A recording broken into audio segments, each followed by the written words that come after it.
LD right there between Ed in 1974 and a portion of the class at Lee in Colorado. So with that, I'm going to introduce Mark Casper, Iffie Jennings, and Zack Rothmeir. Will you please welcome them?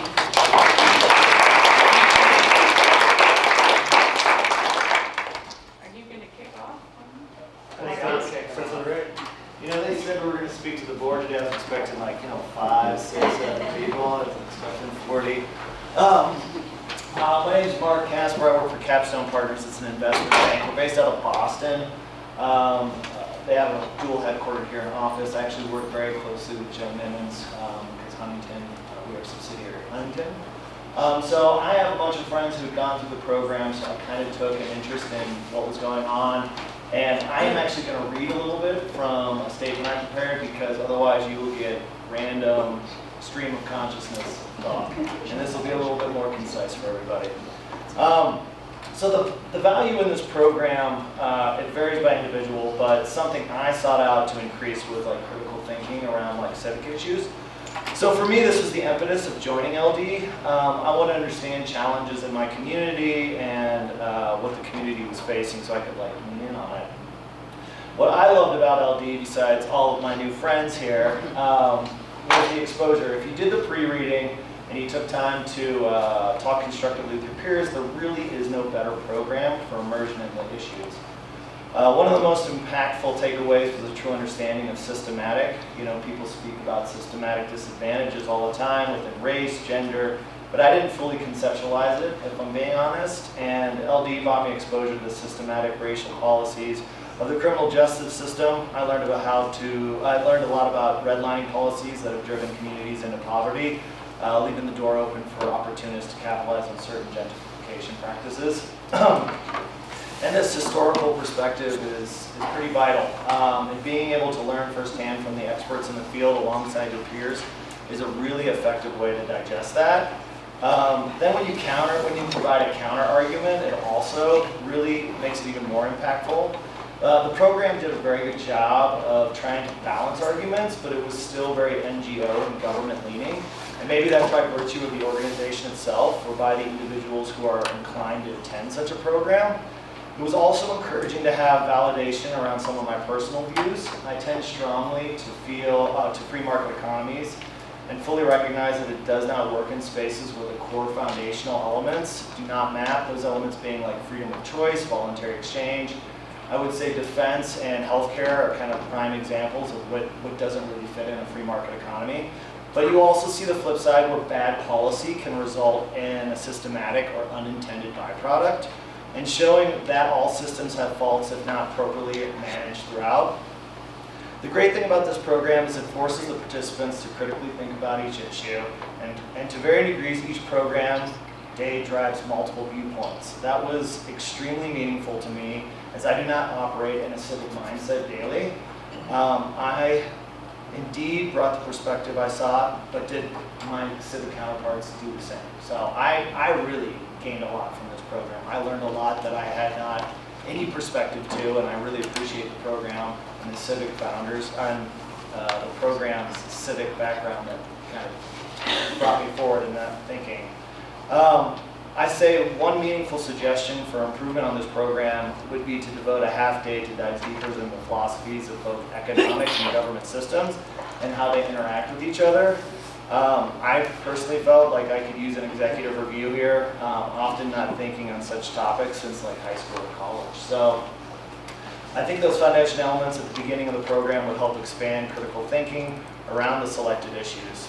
But I wanted to thank Kate, Anna, and the foundation because the program was way more impactful than I actually was anticipating. So thank you very much.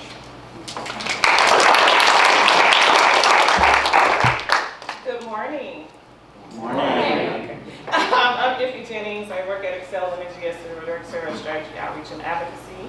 I'm excited to be here with you today to share my experience. I'm also going to read it so that I don't forget anything I want to say this morning. I believe there are 3 ways our cohort has truly embraced community, which is one of the main reasons I've enjoyed the program so much. First, we began to foster this sense of community during our leadership retreat and within our civic DNA groups. A personal lesson I learned very early at the retreat involved building trust within this new community. We were broken out into groups to complete a ropes course, which was both challenging and enlightening. In one of the activities, we had to climb a pole, stand on a small platform, and jump off into the air to hit a red ball. This required an amount of trust that I needed in the new people I had just met, and I was relying on them to do their jobs to pull the rope so that I didn't fall to the ground. This experience not only tests my physical limits, but also rapidly deepened our trust in one another, laying the foundation of our cohort's camaraderie. A reoccurring theme Kate mentioned is many of our sessions that we were the kindest cohort that she had ever had. And I also want to add the best. I attribute this to the values and perspective each of us brought to each session, ensuring that everyone's voice was valued and heard. And we created a supportive environment by holding space for each other. And I thought that was really important as we continue to do that, but also we're taking that back to our organizations as well. Second, throughout our sessions, we had opportunities to hear various perspectives. And it was a great opportunity to hear not only from those with lived experiences, but also those from different sides of the aisle and different perspectives. Especially the impact that we had in our sessions when we heard personal stories. I really think that it helped us to understand the challenges that happened in each of the areas that we were exploring on the days of our session. For instance, on the Basic Needs Day, we heard from individuals that had lived experiences, and they were brave enough to tell us what they needed in the group. And some of them were, I needed a job, I want to be in healthcare or construction. And after that session, each one of us, including myself, were able to go up and talk and share words of encouragement, or also share job opportunities that were at our organization. And I thought that was a great opportunity for us to not only engage, but actively be engaging in the moment. And this program created the space for us to be able to do that. Secondly, what I would say, or lastly, is that it motivated us to organize our discussions around the needs that we were seeing in the moment, but highlighting an opportunity for us to actively engage in a way that I thought was impactful to not only the community, but our development as leaders. We did things like organize extra volunteer days outside of the work that we did for the Food Supply program. We set up toiletry drives for a domestic violence center that we went to during one of our sessions because we understood the need that they had and we wanted to act in that moment. I am deeply grateful for this opportunity and inspired by the lasting connections I've made through this experience. Many of my peers I can call on even now to face the challenges that I face on my day-to-day, and they either give advice or are thought partners or help me get to resources that I need as a leader. I'm also excited about the impact our Leadership to Denver group will have on the community and our organization as we continue to value diverse perspectives and be inclusive to those around us. Thank you to Kate and Anna for creating such an enriching learning experience for our cohort and for our leadership development.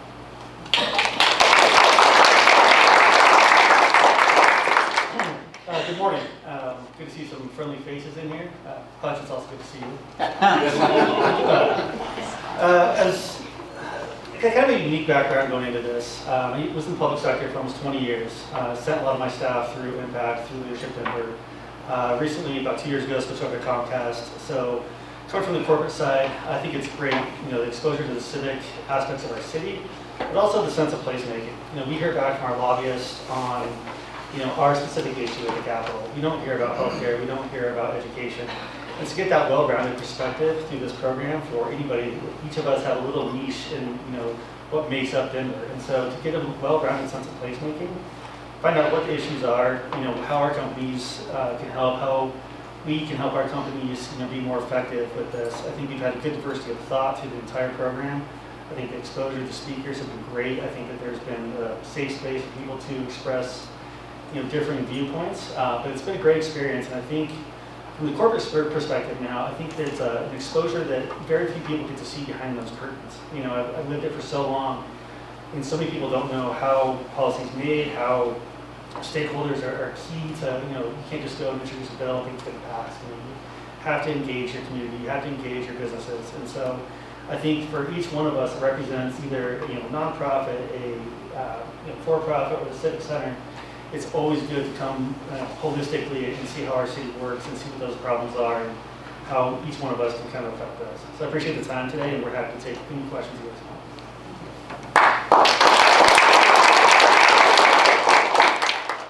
Mark, you mentioned more on, I think it was economic, civic, as a suggestion. Can you expand a little bit more? You were talking about like, do you want to see how the governments are working better, or would it be someone from JJ's team like Ray on the economic development side? Well, I think from both sides of the spectrum, honestly, if you look at some of the philosophies of how government systems are based as well as economic systems are based, like we haven't looked at that, or I hadn't looked at that since I was in high school or college, and I forgot a lot of that stuff.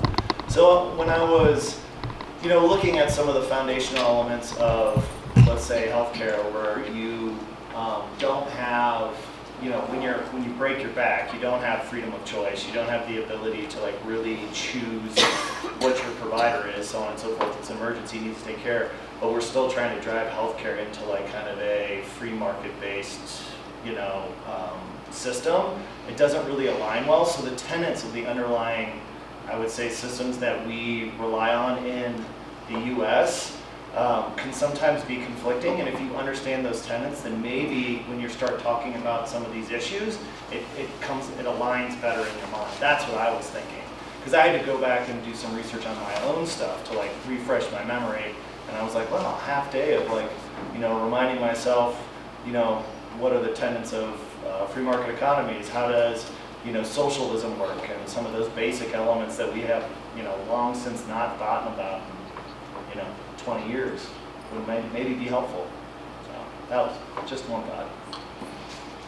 I have one more. So, Zach, like someplace like Comcast, how do you guys value these type of programs? Is this, if you can tell us, is it in your budget every year? Are you trying to push people? Do you have a set tier of folks? Is that something we are always looking for? It is. It's something that the company places a high priority on. We're trustees, but we do, we almost have an internal who gets to do this year. And if you want to do it, you can do it. We'll figure out a way. But it's kind of the who's who will come to the top, and who wants to do it, who wants to be engaged. So it's not just our CI folks that are out there in the community trying to network a little bit. It's folks that maybe the Comcast is a stepping stone for them. They want to join the board. They want to move on to a different agency within the city. So it is incredibly important to the company. It's primary to our external affairs team, and there's no shortage of internal applicants every year, and then we kind of vet those before we put them forward. So it's a great program. Comcast has benefited a ton from it. Appreciate it. I have a question as much for maybe the class as for Kate, but just thinking about your engagement moving forward. I was in the class of 15 and now I'm on the board, and stayed very engaged. It's been a huge part of my professional and social network since my participation in LP. So thinking about, as you're closing the class, what can we do to help keep you engaged as alumni? And whether there are commitments for the class that the class makes, or an orientation of sort of how to stay engaged. I'd love to hear from you what you're seeing in chamber programming or foundation programming that looks exciting for you to stay engaged in and meaningful moving forward, or if you haven't sort of had a chance to look past your graduation and what that looks like. I mean, I just asked Zach, I was like, what is LEX? I didn't even know about that. I was like, oh, we get to go places? That's kind of interesting. But also, I get notes from Kate and various other people through the alumni network, which I think is pretty useful asset that you guys have in order to keeping people engaged. Honestly, I haven't thought a ton about it because I'm just kind of wrapping up a mayor's project in the program, but I certainly intend to be more engaged as time goes on, or after this ends, because this has been such a great experience. Yeah, I agree. I haven't had an opportunity to look, on kind of the programs that we're doing right now. We're on the same project currently, but I know at Xcel and you're really engaged with the chamber. One of my colleagues is your chair, and so I think there's a lot of room for opportunities to engage in a more meaningful way. Yeah, I think our cohort has also started off with good engagement. We bought a table at the State of the State.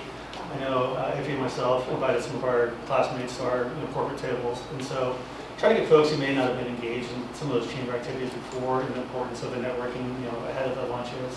Rubber chicken's always been rubber chicken, but it's to see our friends, to see our colleagues. It's nice to have those opportunities to reconnect. We already have a social event in June after we graduate. We have Joe Garcia coming down, doing a breakfast in this room actually, and then in August we're doing a yearbook signing, we got the museum to sponsor it, so we're doing some stuff even already after our class event. So I think, people drop off, but I think there'll be, a good 40 of us to kind of stay in that tight knit and stay really involved with the chamber. Hi. I wonder what you would say the market differentiator is for Leadership Denver as opposed to other things that are available locally vis-a-vis civic engagement or leadership programming. So I've done a few other leadership programs in the metro area, and the focus is different here and the exposure is different. I think that this program, the fact that we're sitting in this room with the leaders of Denver is different. You're not sitting there with a speaker, it could be an astronaut or whoever else telling you how to be a leader. This is, you have to show up, you have to be present, and you feel like you're part of that.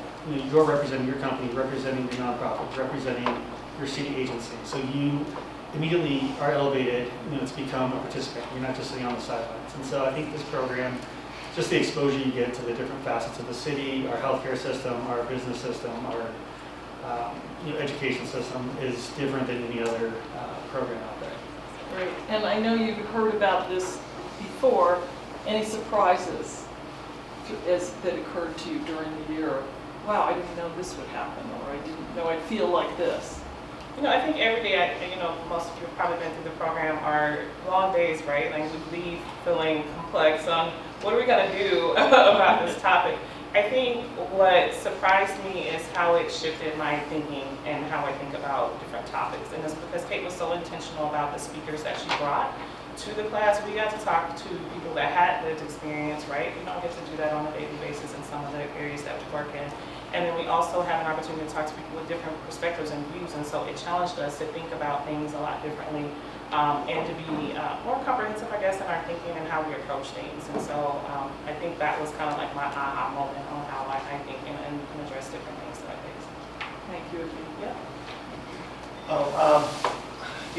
I honestly, the way that it differs, I think, from other leadership programs that I've been involved with is it kind of feels like home. Like it's interesting to go to all these different areas. I mean, it seemed like every day was set, obviously, with a different topic in mind, but you were going to different areas of the city and you were learning about areas of the city that you may not have spent a lot of time in. Like the Westwood community I have not spent really any time in. Manual, I don't have any kids, so I don't, never been to the high school, but there's a ton of history there that I'm picking up on. And then taking the walks around the city and seeing areas where you're not spending a lot of time in and really broadening your perspectives about, what Denver is and who the people are of Denver, I think was extremely meaningful to me. Yeah, I think along with the engagement of speakers, one of the things I found really rewarding in my leadership Denver experience was hearing from my fellow classmates and engage in dialogue and sometimes debate on issues. And I wonder, do you feel like that space has been provided to have some of those kind of deep conversations with the classmates and maybe what that experience has been like? Yeah, I do. And I think it started with our civic DNA groups. That's kind of how we started the program, is being able to meet more intimately with groups that we were assigned to. And I feel like that started kind of the process of us building trust and having this synergy around kindness and creating perspective and value of each other and voices in the room. And I think that's where it started, is because we got to have those topics and have those tough conversations. And they were uncomfortable, right? But we were able to give each other space to have that. So it happened in that. And then also in our meetings when there was time, we also created space to have conversation in our groups. Yeah, not much to add on to that. Aside from, Kate saying we're the nicest class, I think we've had very respectful dialogue. People have been respectful of other people's ideas, other people's situations, where they come from, what their background, what their known background, what their unknown background is. So it's been a good, healthy dialogue within the class. And I think we should be proud, right? Like we're releasing leaders back into our organization that are going with the perspective of business and creating inclusiveness and voice and value. So we're really excited about that. Time for one more question. Are you nominating somebody for the next class? Or any of you recruiting somebody for the next class? I would love to up to Tyler to figure it out. We have our internal candidate, and then I have someone else looking at it. I have also the COO. I recommended her to attend this. Well, I'm just thankful for them. If you have questions about some of the components, I think sometimes there's a belief out there that 50 years ago it's running the same way it is today, and when Iffie said civic DNA conversations, I can tell you what that is, and that's at orientation, right? I'm like, okay, we're digging into an issue and go.